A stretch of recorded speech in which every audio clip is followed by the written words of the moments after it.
شوفوا لي هالحلاوة الشوكولاتية شلون ملكة الحلويات العراقية، وطبعا سيدة مائدة رمضان من جهة الحلويات. طريقتها سهلة بسيطة ومكوناتها موجودة بكل بيت، وعاشت ايدها الأم بيتي اللي تفننت بيها.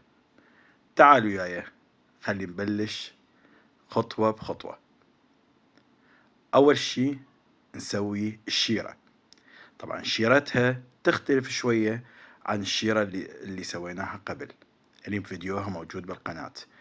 2 سكر بواحد وربع من المي، يعني 2 جلاس سكر 1 وربع جلاس من المي، حبتين هيل وملعقة واحدة من الليمون، ليمون طبيعي. بالضبط 10 دقائق على النار وتكون جاهزة. نتركها على جنب ونحضر الحلاوة. أول شي جلاس من النشا، جلاس من الطحين، وجلاس من الحليب الباودر، وجلاس من الزيت، يعني 1 في 4 مكونات على نار هادية. ما نستعجل بالنار لأنه بسرعة يحترق الطحين والنشا ويتحول لونها إلى غامق ويصير بيها طعمها طيب. على كيفنا نقلب المكونات، وهسه راح تشوفون هذه الخطوات مع التقليب المستمر واللون يتغير. أخذت ويانا تقريبا 10 دقائق، اختصرنا لكم إياها هنا بأقل من دقيقة.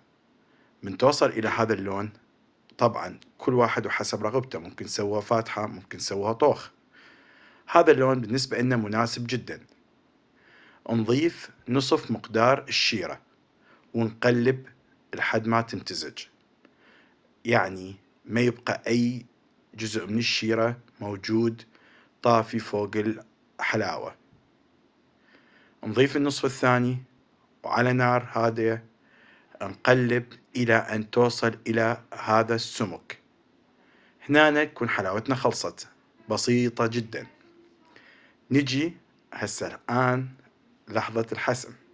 صار وقت انه نخليها بالمواعين ونتركها تبرد، لان دير بالكم الحلاوة ساخنة جدا جدا جدا بدون نقاش. نقسمها حسب القياسات اللي نريدها. هنا استخدمنا 3 يعني قياسات بالماعون الواحد، وطبعا هذا القياس هو صغير يعني يكفي الشخص واحد.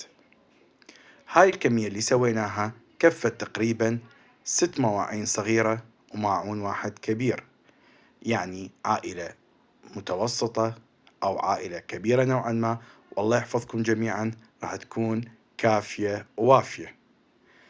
نزينها بالجوز. طبعا التزيين اختياري، ممكن جوز ممكن أي نوع آخر من المكسرات، إضافة إلى اللمسة اللي نحبها وهي لمسة الورد. هذا الورد المحمدي جدا جميل، يضفي شكل جدا رقيق ونازك على الحلويات. هاي هي حلاوتنا خلصت. نتركها تبرد، ومثل ما شفتوا بداية الفيديو شلون كانت ويانا هيجي كرملة وعلوشية وطعمها يخبل، وطبعا تبقى أيام ما تخرب. إذا عجبتكم شاركونا بالتعليقات. شكرا.